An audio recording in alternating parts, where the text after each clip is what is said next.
Aloha! So, we just celebrated 4th of July and I attended the Ala Moana Beach Park fireworks show.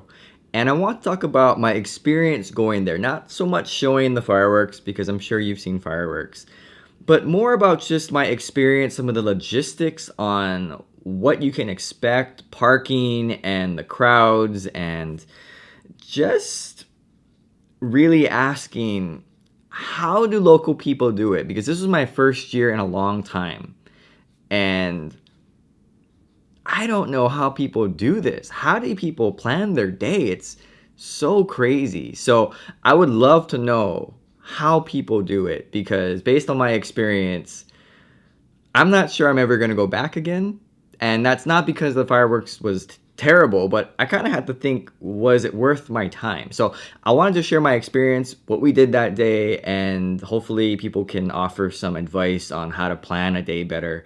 And for those who are thinking about going to the 4th of July fireworks show at Ala Moana Beach Park, maybe there's something you can consider and just one person's story about that particular day. So we went to Ala Moana at about 3:30 p.m. The show starts at 8:30. They were expecting 50,000 people. So we went at 3:30 because we actually had to go shopping. So it wasn't just to get a good parking spot. When we got there at 3:30, there were people already on the sidewalks of the mall and upstairs by California Pizza Kitchen. They had their like lawn chairs or like their sports chairs, and they were just camping out, ready to go for 8:30. And I was like, whoa, these people are hardcore. And they definitely want to make sure they get a good seat. The parking lot wasn't that full yet. There were maybe, I would say, a good dozen or so parking spots left in that one section. And we parked near Macy's, which is on the ocean side or the south side of the shopping center. That was the side facing the fireworks because I figured, well, that should be the best view, and in case we got to get in the car, we're right there. So after shopping, we had some ice cream, which was really nice, and then we had to make a tough choice. Were we going to stay or were we going to leave? Because at that point, it started to rain, and it rained really hard. So we were wondering, well, do we just stay here? Do we try to just go with an umbrella across the street, or do we just go home? And we decided to stay, but we decided to stay at the mall and kind of camp out with other people. At that point, I would say almost the entire sidewalk on the mall side, underneath the cover of the upper levels, it was pretty much all full with like people like sitting, and it was incredible to see this many people camp out that early. And so we started at about 5:30 or 6 o'clock. We were just sitting there. We could see exactly where the fireworks would be, so it was pretty nice. And there we sat. At that point, though, I would say the parking lot in that area was pretty full. You could see people coming and they were scrambling for parking spots. A lot of cars were just pulled up, just waiting because they wanted to find a parking spot, probably because they had a lot of stuff and they were going to go across the street, which I don't know where they expect people to park because 50,000 people, at least half of them are going to drive. I think at least half are going to drive. So I don't know where you park that many cars. I mean, people in Hawaii love to drive. So if they wanted to go there, I don't know where do people park? I have no idea. But it was definitely interesting to watch people sort of scramble to find parking. When it comes to parking lots, I'm not really one to sit there and watch people because I just want to get in my parking spot, get in there, shop, get out, and leave. I'm not watching anybody. But for this time, I decided, yeah, I guess I would stick around and watch. So the cars were scrambling at about 6 o'clock, but things really started to get interesting at about 7 o'clock. And this is, again, an hour and a half before the fireworks were to start. It's getting a little bit dark, but not too dark. But at about 7 o'clock, I noticed that people in the parking lot were getting a little angry. You could hear people honking their horns, getting upset, rushing and driving fast. And there was just one person where there was a car that opened up right in front of us. I was like, whoa, wow, that's a good parking spot. And they were waiting. But there was a car behind the car. So as the car backed up, presumably that car would take that spot because that lane was a one-way lane. I wish I could draw this out, it'd probably be easier. But the other car, I guess, was waiting there first. And for them to take the parking spot, they'd have to turn into the one-way lane the opposite way and then turn around into the parking spot. I don't know whose parking spot that is. I mean, I don't know who gets dibs in the parking rules, the unwritten rules of, hey, you can't just wait in the parking lot and everything is yours. Like, you gotta wait at least in the lane. So, anyway, that one car that was waiting outside of the lane pulled in and got the parking spot.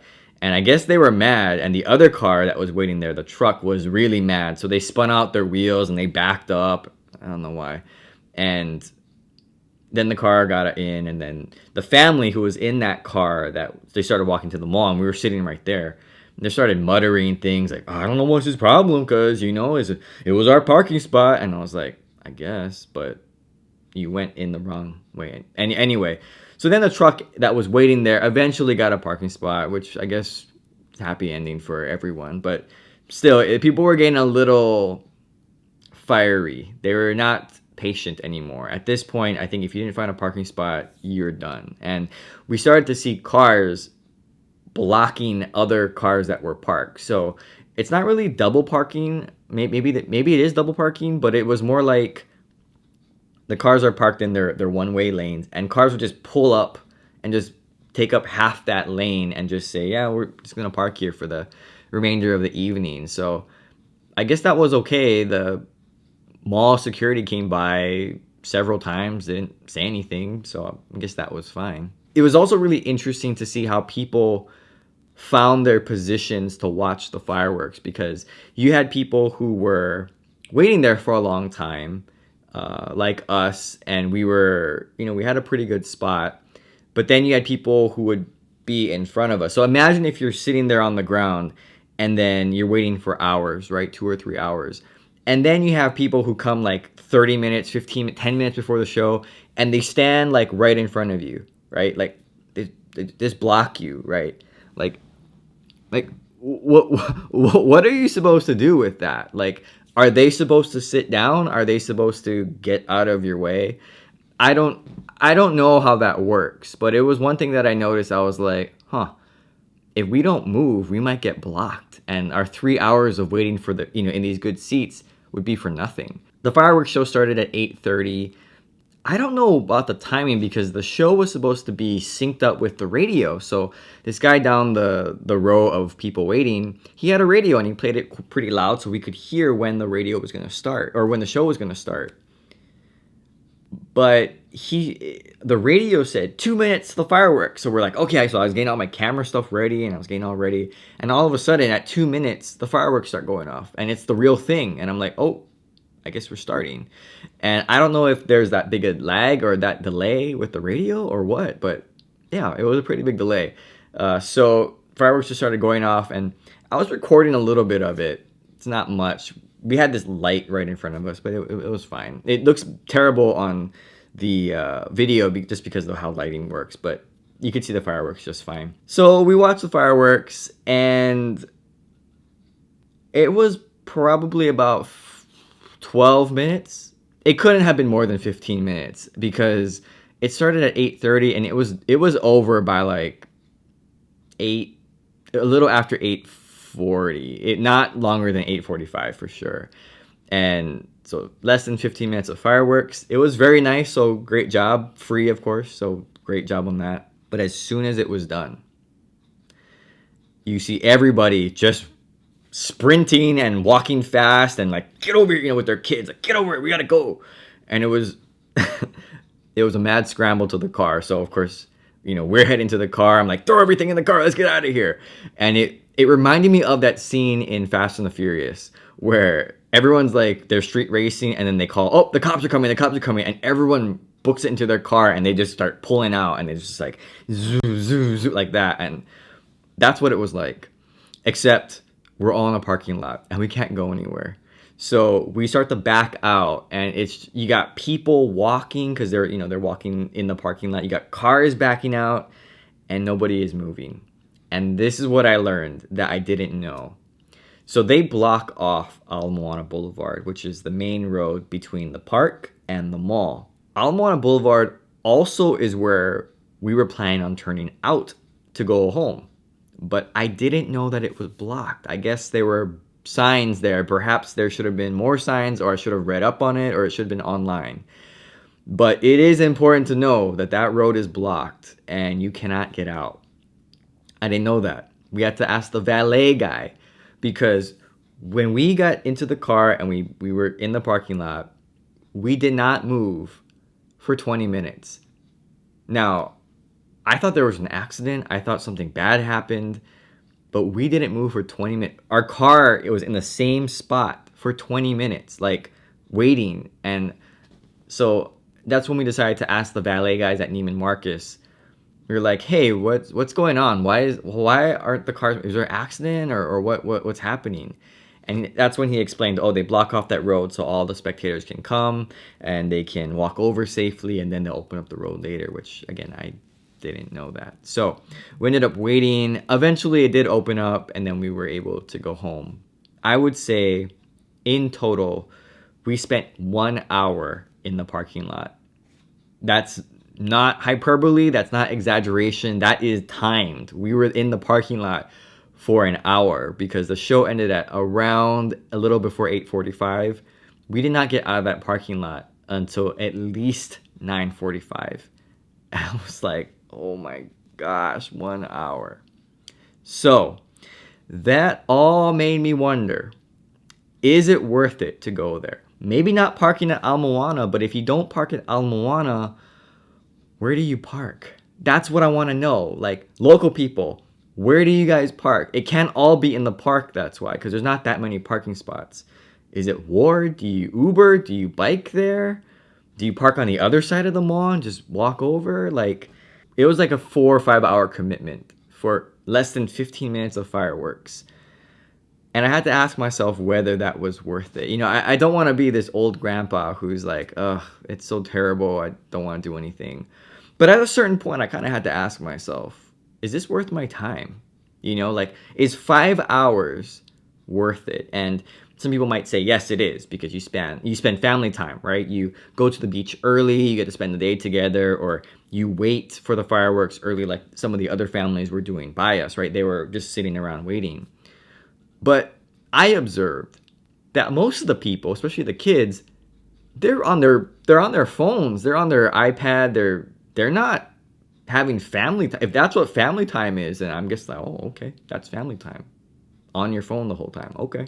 But I guess for me, I was looking at that like, they're just on their phone and there's nothing else to do. Me and my wife, we tried to talk during that hours of wait, which I thought was pretty nice. But we could do that at home too, you know? So I don't know if family time is quite the reason why people do it. Maybe it's just family tradition. People have always done it. They've always gone to watch the fireworks, which is great. But I'm just wondering, how do people do this every single year if they do go every single year as a family tradition? I have no idea. You know, to me, New Year's is the one that you go out and you watch, because it's amazing here in Hawaii. But 4th of July in Hawaii, not so much. I think it's more about barbecuing, going to the beach, relaxing, not necessarily about the fireworks. So I'm just curious, how do people do it? Why do people do it? Am I missing something? Is there something that makes 4 hours or more, and the stress and the parking and the food, is there something that makes it worth it that I'm just not understanding? Again, I grew up here, so I'm not a foreigner or someone from the mainland who's coming here and like, oh, I just don't get the Hawaii ways. It's like, I grew up here, but I'm trying to understand it now. I'm trying to understand how or why people do this, and I would love to know. I would love to know why.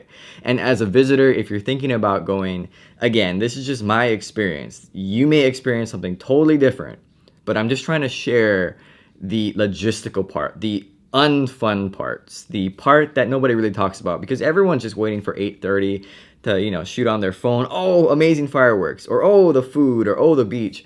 But there's a lot of dead time that goes on between when you get there and when it happens, and then the hour of parking lot, or 2 hours, whatever it is. Like, there's a lot of other time surrounding the 15 minutes or 20 minutes or 1 hour of family time. So I'm just curious why and how people do this. And hopefully, if you have a better view of the fireworks, you don't have to go down to the park. You can just watch it from your hotel room or from a further away beach or somewhere really nice, from a condo perhaps. I just don't know how people do it.